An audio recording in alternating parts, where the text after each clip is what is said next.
Now the half crab by Roman Reigns. Has it locked in. Will Jordan tap out? Jordan's in the center of the ring. There's no escape from this. He might want to tap.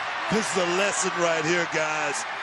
Roman Reigns, great strategy, targeting the bad knee. If you want to roll with the big boys, this is the kind of pain you got to deal with on a weekly basis, Jason Jordan. Jordan's trying to will himself to the bottom rope, but the big dog readjusts.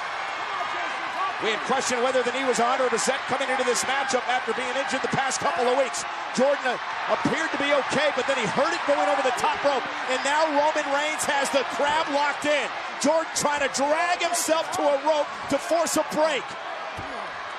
See the agony on the face of Jason Jordan. Oh, wow. Great counter by Jordan. Rolling Reigns up. May catch him here. Shoulders down. Reigns almost got caught. Wow. Superman punch. Good night.